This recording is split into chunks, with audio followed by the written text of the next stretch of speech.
नमस्कार दोस्तों, मेरा नाम है सनत और द कहानी बुक चैनल पर आप सुन रहे हैं एक छोटी सी कहानी राधा और कृष्ण की। ये बात तब की है जब श्री कृष्ण पृथ्वी छोड़कर गोलोक धाम जाने वाले थे। गोलोक जाने से पहले श्री कृष्ण ने सभी ब्रजवासियों को प्रभास तीर्थ में मिलने के लिए बुलाया था। ये जगह आज के गुजरात के समुद्र तट पर स्थित है। वृंदावन से जाने के बाद राधा कृष्ण की ये दूसरी और अंतिम मुलाकात थी। इसके पहले वे एक बार कुरुक्षेत्र में मिल चुके थे, लेकिन इस बार कृष्ण के साथ रुक्मिणी भी आई थी, जिस पर सूरदास जी ने एक बहुत ही भावपूर्ण पद भी लिखा है कि रुक्मिणी राधा ऐसो भेटी, बहुत दिनन की बिछुड़ी जैसे एक बाप की बेटी। इसका मतलब है कि रुक्मिणी और राधा एक दूसरे से इतने प्रेम से मिली जैसे बहुत दिनों के बाद सगी बहनें मिलती हैं। इसके बाद राधा और कृष्ण का आमना सामना हुआ। मिलते ही राधा ने पूछा, कहो कृष्ण, कैसे हो? ये सुनते ही कृष्ण चकित रह गए। अचकचाते हुए कहा कि क्या कहती हो राधा, मैं तुम्हारे लिए कृष्ण कब से हो गया? मैं तो अब भी तुम्हारे लिए कान्हा ही हूं। राधा ने कहा कि नहीं कृष्ण, अब तुम कान्हा नहीं रहे, बहुत बदल गए हो। अच्छा, क्या बदलाव आ गया है मुझ में? कृष्ण ने पूछा। तब राधा ने कहा कि कोई एक बात हो तब न बताऊं। अगर तुम श्याम होते तो सुदामा के पास तुम जाते। सुदामा को तुम्हारे पास नहीं आना पड़ता। तुम वनमाली थे, तुम्हारे गले में वन की माला शोभा देती थी।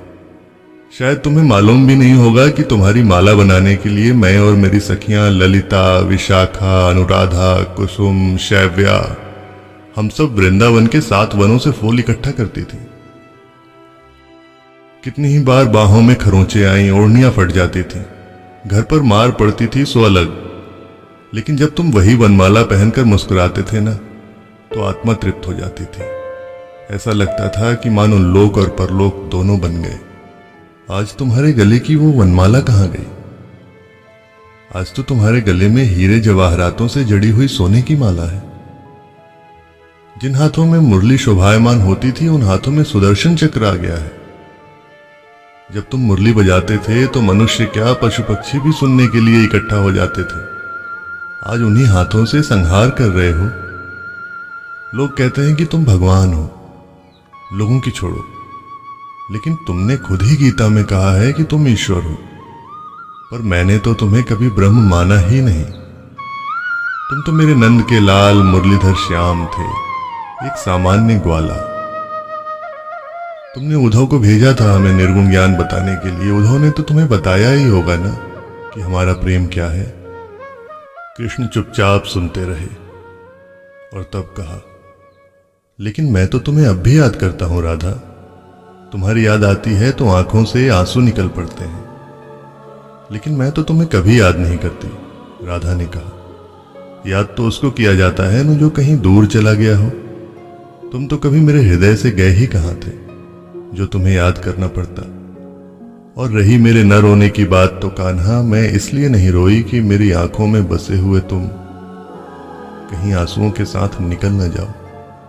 और हां, एक बात और याद रखना कृष्ण, मेरे बिना तुम अधूरे ही रहोगे, इसलिए हमेशा तुम्हारे नाम से पहले मेरा नाम लिया जाएगा। ठीक वैसे ही जैसे प्रभु श्री राम से पहले मां सीता का नाम लिया जाता है। भक्त का भाव देखकर भगवान भावुक हो गए। बोले, राधा तुम जीती, मैं हारा। भगवान श्री कृष्ण ने एवमस्तु कहा और एक अंतिम बात कही कि राधा, अब इस जीवन में मेरी तुम्हारी भेंट नहीं होगी, लेकिन मैं तुम्हें कुछ देना चाहता हूं। जो भी इच्छा हो मांग लो। राधा ने कहा कि कन्हैया, मुझे सब कुछ मिल चुका है और कुछ नहीं चाहिए। मेरा तुम्हारा प्रेम अमर रहे। जब तक इस पृथ्वी पर एक भी प्राणी जीवित है, मुझे तुम्हारे साथ याद करता रहे।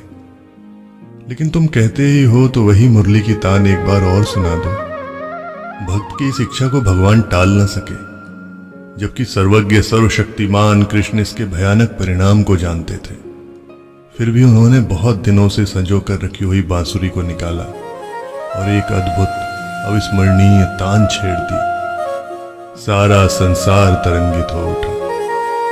हालांकि कृष्ण ने अनेकों बार बांसुरी बजाई थी, मगर यह तान विलक्षण थी, अद्भुत शांति थी और हृदय के तार को झंकृत करने वाली थी। ऐसी धुन न कभी बजी थी और न कभी बजेगी। और सुध-बुध खोकर राधा बंसी की धुन सुनती हुई कृष्ण में समा गई।